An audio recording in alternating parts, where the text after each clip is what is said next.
તો નમસ્કાર દર્શક મિત્રો, સ્વાગત છે તમારું અમારી આ યુટ્યુબ ચેનલમાં।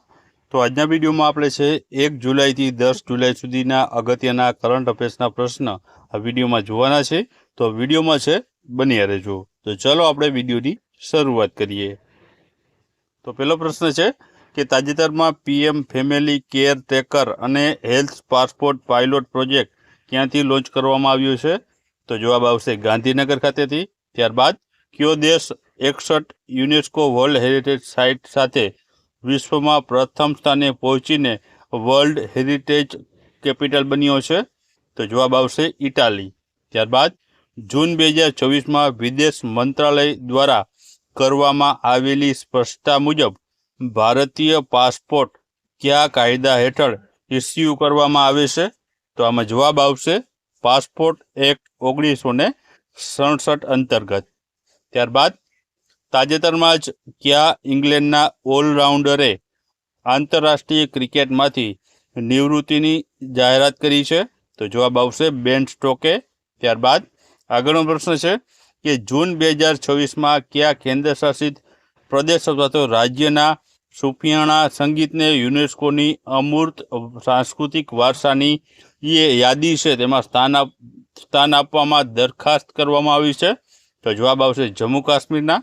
ત્યારબાદ પીએમ ઈ બસ સેવા યોજના હેઠળ સમગ્ર દેશમાં પીપીપી મોડલ પર કુલ કેટલી ઇલેક્ટ્રિક બસો તૈનાત કરવાનું લક્ષ્ય છે?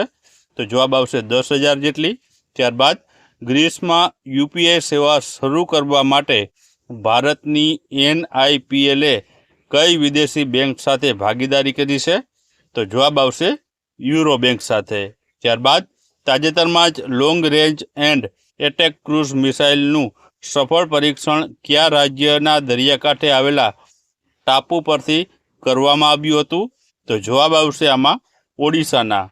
ત્યારબાદ આગળનો પ્રશ્ન છે કે ભૂકંપ પ્રભાવિત વેનેઝુએલાને સહાય પહોંચાડવા માટે ભારત સરકાર દ્વારા જૂન 2026માં કયું ઓપરેશન શરૂ કરવામાં આવ્યું છે? તો જવાબ આવશે ઓપરેશન અમિસ્ટાડ।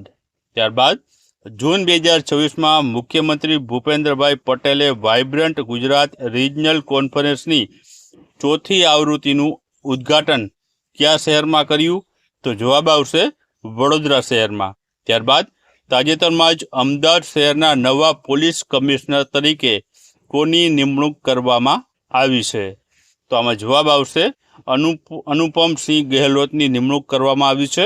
ત્યારબાદ તાજેતરમાં જ 55 વર્ષની નૌકાદળની સેવા બાદ નિવૃત્ત થયેલ ભારતીય નૌસેનાના એર સ્ક્વોડ્રન 330ને કયા લોકપ્રિય નામે ઓળખવામાં આવશે? તો જવાબ આવશે ધ હાર્પૂન્સ નામથી છે આને ઓળખવામાં આવશે। ત્યારબાદ આગળનો પ્રશ્ન છે કે તાજેતરમાં જ ભારતીય તટરક્ષક દળમાં સામેલ થયેલા નવા ફાસ્ટ પેટ્રોલ વેસલનું નામ શું છે? તો જવાબ આવશે ICGS અક્ષય છે તેનું નામ છે રાખવામાં આવ્યું છે। ત્યારબાદ તાજેતરમાં ગુજરાતની કઈ સંસ્થાને ગિનિસ વર્લ્ડ રેકોર્ડનું પ્રમાણપત્ર એનાયત કરવામાં આવ્યું છે? તો જવાબ આવશે ઇન્ડેક્સ TBને। ત્યારબાદ આગળનો પ્રશ્ન છે કે second Chola chess GM Norway ટુર્નામેન્ટમાં પોતાનો ત્રીજો નોર્મ મેળવીને ભારતના 97માં ગ્રાન્ડ માસ્ટર બનનાર ખેલાડી કોણ બન્યું છે? તો જવાબ આવશે GB હર્ષવર્ધન। ત્યારબાદ CBI દ્વારા ડિજિટલ એરેસ્ટ ફ્રોડ નેટવર્ક વિરુદ્ધનું કયું વિશેષ ઓપરેશન છે તે શરૂ કરવામાં આવ્યું છે? તો જવાબ આવશે ઓપરેશન ચક્ર।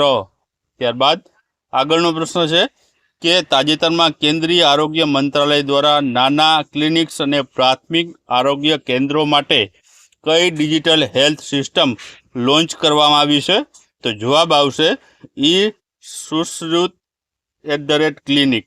ત્યારબાદ આગળનો આપણે પ્રશ્ન જોઈએ તો તાજેતરમાં જ છે મુખ્યમંત્રી ભૂપેન્દ્ર પટેલે કુલ કેટલી નવી GIDC સ્થાપવાની જાહેરાત કરી છે? તો જવાબ આવશે આમાં 8 જેટલી। ત્યારબાદ તાજેતરમાં કોણે vice chief of army staff તરીકેનો જે છે ચાર્જ છે સંભાળ્યો છે? તો જવાબ આવશે લેફ્ટનન્ટ જનરલ સંદીપ જેને છે ચાર્જ સંભાળ્યો છે। ત્યારબાદ આગળનો પ્રશ્ન છે કે જૂન 2026ની ટોપ 500ની યાદી મુજબ વિશ્વનું સૌથી ઝડપી સુપર કોમ્પ્યુટર કયું બન્યું છે? તો જવાબ આવશે લાયન સાઇન છે તે બન્યું છે. ત્યારબાદ આગળનો પ્રશ્ન છે કે જુલાઈ 2026માં 29મી રાષ્ટ્રીય ઈ ગવર્નન્સ કોન્ફરન્સનું આયોજન કયા શહેરમાં કરવામાં આવ્યું હતું? તો જવાબ આવશે જયપુર, રાજસ્થાનમાં. ત્યારબાદ વડોદરામાં વિશ્વામિત્રી નદી પર બનનાર ક્રોકોડાઇલ બ્રિજની અંદાજિત લંબાઈ કેટલી હશે? તો જવાબ આવશે 57 મીટર. ત્યારબાદ વર્ષ 2027થી ઇન્ટરનેશનલ બુકર પ્રાઇઝ કયા નવા નામથી ઓળખાશે? તો જવાબ આવશે બુકમેન ઇન્ટરનેશનલ બુકર પ્રાઇઝથી ઓળખાશે. ત્યારબાદ જૂન 2026માં કયા 2 રાજ્યોએ ઐતિહાસિક યમુના જળ પ્રોજેક્ટ કરાર પર હસ્તાક્ષર કર્યા છે? તો જવાબ આવશે આમાં રાજસ્થાન અને હરિયાણા રાજ્યએ. ત્યારબાદ આગળનો પ્રશ્ન છે કે ભારતમાં દર વર્ષે કયા ગાળા દરમિયાન વન મહોત્સવ એટલે કે વૃક્ષારોપણ સપ્તાહની ઉજવણી કરવામાં આવે છે? તો જવાબ આવશે 1 થી 7 જુલાઈના સમયગાળામાં. ત્યારબાદ ગુજરાત સરકારની નવી યોજના હેઠળ યુપીએસસી પ્રિલિમની તૈયારી કરતા ઉમેદવારોને દર મહિને કેટલી આર્થિક સહાય મળશે? તો જવાબ આવશે 4,000 રૂપિયાની. ત્યારબાદ ઓસ્ટ્રેલિયાએ ઇંગ્લેન્ડને હરાવી કેટલામી વખત મહિલા T20 વર્લ્ડ કપનો ખિતાબ જીત્યો છે? તો જવાબ આવશે 7મી વખત. ત્યારબાદ ગ્લોબલ મિથેન પ્લેજ હેઠળ 2030 સુધીમાં મિથેન ઉત્સર્જનમાં કેટલા ટકાનો ઘટાડો કરવાનો લક્ષ્યાંક છે? તો જવાબ આવશે 30% જેટલો. ત્યારબાદ આગળનો પ્રશ્ન છે કે છત્તીસગઢની પ્રખ્યાત પંડવાણી લોકગાયિકાનું 70 વર્ષની ઉંમરે નિધન થયું હતું, તો તેનું નામ શું છે? તો જવાબ આવશે તીજનબાઈ. ત્યારબાદ જૂન 2026માં ભારતે કયા દેશ સાથે જળ સંશોધન વ્યવસ્થાપન માટે સમજૂતી કરાર પર હસ્તાક્ષર કર્યા છે? તો જવાબ આવશે આમાં સાઉદી અરેબિયા સાથે. ત્યારબાદ જુલાઈ 2026માં PM નરેન્દ્ર મોદીએ કયા દેશનું સર્વોચ્ચ નાગરિક સન્માન બિન્તાંગ આંદિમપુર મળ્યું છે? તો જવાબ આવશે ઇન્ડોનેશિયાનો. ત્યારબાદ આગળનો પ્રશ્ન છે કે ઉત્તર પ્રદેશના કયા જિલ્લાના જલાલાબાદ નગરનું નામ બદલીને પરશુરામપુરી કરવામાં આવ્યું છે? તો જવાબ આવશે શાહજહાંપુરનું. ત્યારબાદ આગળનો પ્રશ્ન છે કે સ્કાય રૂટ એરોસ્પેસ દ્વારા લોન્ચ થનાર ભારતના પ્રથમ ખાનગી ઓર્બિટર રોકેટ વિક્રમ 1ના મિશનને શું નામ આપવામાં આવ્યું છે? તો જવાબ આવશે મિશન આગમન. ત્યારબાદ ભારતે તાજેતરમાં જૂન 2026માં કયા નોર્ડિક દેશમાં પ્રથમ વખત મેંગો પ્રમોશન ઇવેન્ટનું આયોજન કર્યું હતું? તો જવાબ આવશે આઇસલેન્ડમાં.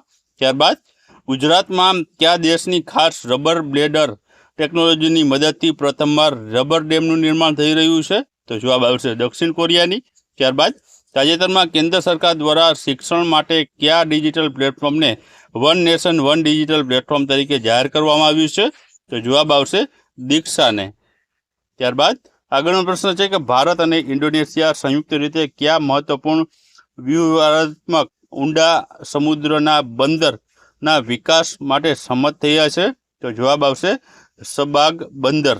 ત્યારબાદ તાજેતરમાં જૂન 2026માં નીતિ આયોગ દ્વારા ટ્રેડ વોચ ક્વાર્ટરલી અહેવાલની કઈ આવૃત્તિ બહાર પાડવામાં આવી છે? તો જવાબ આવશે 8મી આવૃત્તિ. ત્યારબાદ તાજેતરમાં ભારતના પ્રથમ ખાનગી point in space helicopter approach પ્રક્રિયાને કયા હેલિપોર્ટ માટે મંજૂરી આપવામાં આવી છે? તો જવાબ આવશે ઉડાવલી હેલિપોર્ટ. ત્યારબાદ ગુજરાતમાં કઈ જગ્યાએ આવેલું સર્પ સંશોધન કેન્દ્રની માર્ગદર્શિકા મુજબ સાપોમાંથી ઝેર એકત્ર કરવાનું કામ કરે છે? તો જવાબ આવશે ધરમપુર, વલસાડ.